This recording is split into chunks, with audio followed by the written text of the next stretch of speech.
Calling all detectives. Most magic is of the parlor trick variety, but I once had a case that involved magic that was strictly fatal. That is the situation on this page from my casebook, the casebook of Jerry Browning, private detective. Take the word of Jerry Browning, private detective. When you play with death, you'll never win the game.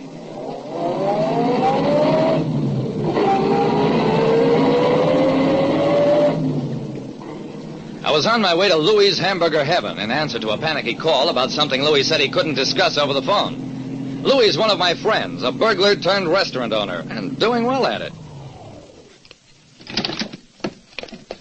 From the outside, Hamburger Heaven looked normal. But when I got inside, I saw no customers, only Louie and 3 men huddled together at a corner table. Louie got up as I entered. Boys, the worst is over. Here comes the world's greatest detective, my pal, Jerry Browning. I felt I should take a bow. Instead, I shook hands all around. Jerry, I want you should meet some of the boys. This here's Whining Willie, Tommy the Tout, and Problems Cassidy. Glad to meet you, gents. But what's this all about? Whining Willie looked ready to cry. It's awful, terrible. Shouldn't happen even to a cop. Tommy the Tout got confidential. I got an angle, see? I figured the odds is wrong, see?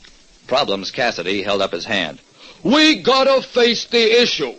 Okay, so Louie works magic. The problem is, do we put him in a circus or in jail? Louie put his head in his hands. Jerry, I'm confused. I sat down. You're confused? I'm Browning. What's this all about? Leave me explain the facts, Jerry. There's a guy been hanging around. On the cuff Langley, we call him, on account of what he pays for is nothing. It's always on a cuff. So tonight he comes in, tries to touch me for a double sawbuck, and I says to him like this, "Drop dead," I says. So he drops dead. Right in front of me. Deader than a mackerel. Jerry, I'm magic. I can kill people. And I don't like it. My friend Louie told a customer to drop dead, and the customer obliged, on the spot. Louie walked restlessly up and down. You understand, Jerry, a guy like me, he tells customers maybe 10 times a day they should drop dead. Half the time he don't even mean it. But when it gets around that I got this power, what'll happen? Problems Cassidy answered for him. I'll tell you what'll happen. People will buy hamburgers someplace else instead of coming in here to drop dead.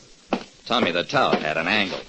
We could maybe wake up a deal where people who didn't like other people could bring him in here so Louie could knock him off almost legally. Louie shook his head. Positively not. I ain't cluttering up the joint with bodies. That gave me a thought. Louie, what did you do with On the Cuff's body? Louie sighed. I got a small break. There's a doctor been coming in here, Doc Reardon from down the block. He happened to come by and he took the body away. Okay, I'll go up and see the doctor. You boys stick around until I get back.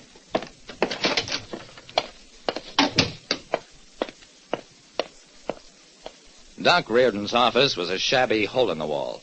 Yes, Mr. Browning, I examined the body. It was dead. Yeah, so I heard. What did he die of? Reardon frowned from under shaggy eyebrows. Shock, my dear sir. Shock and fright. Too bad. What disposition have you made of the body? It is reposing at Morton's Mortuary on Hickory Street. I have not yet filed the death certificate. Louis is one of my friends, and I hesitate. Don't hesitate about a thing, Doc. You go right ahead and file the certificate. Put on it whatever you think is the real cause of death. Thaddeus Morton met me in the front parlor of his Hickory Street establishment. You wish to see the body of Mr. Langley. May I ask, are you a friend? Yeah, the guy who thinks he killed Langley. Morton's chilly manner thawed fast. Ah, yes, you mean Louis. He's been most generous, offered to pay the complete funeral expenses. Just how generous was he? He ordered the deluxe cremation ceremony. Beautiful, beautiful. Costs $1,800. I groaned. It was just like Louis to break himself burying some no-good bum. I wanted to go back and argue it with Louis, but first, I'd like to see the body, Mr. Morton, satisfy myself that it wasn't death by violence. Morton led me to a back room, showed me a slim, badly nourished figure, a man in his middle 60s. In death, he didn't look like the no-good chiseler Louis and his friends had described. There were no marks of violence on him. When I got back, I found Louis's friends trying to cheer him up. You gotta look at the bright side, Louis. Why, a guy like you could be a secret weapon. And you don't even have to be loaded. But Louis didn't see it that way. All I know is I'll have to mortgage this joint to pay for that Heel's funeral. If he was alive, he should drop that again. A young guy like that living off people, and now he's gotta die the same way. Louis spotted me.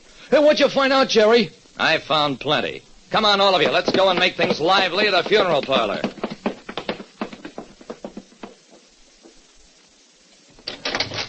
Mr. Thaddeus Morton didn't seem happy as we trooped in.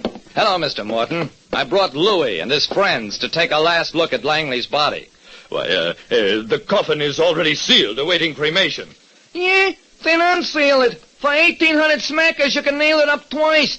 Impossible. It's against the law. I watched Tommy and Problems debate the subject with Mr. Morton for a while. Then, let go of his neck, Tommy. I think he wants to say something. I'll open the coffin. I knew what to expect as Morton pried up the coffin lid, but it came as a surprise to Louis and the others. Why, this ain't on the cuff, Langley. Where is he? Mr. Browning, if you will ask that gentleman to take the knife from my throat, I will tell you everything. What Morton confided sent us to Doc Reardon's place again. And there we found the Doc and on-the-cuff Langley sharing a friendly bottle of gin. Yeah, Langley was a voluntary catatonic, a man who could go into trances at will, fake the symptoms of death cleverly enough to fool a casual observer. Reardon, who was no doctor at all, worked with him and Morton. Langley put on his death act in little one-man stores like lunchrooms, groceries, clothing stores.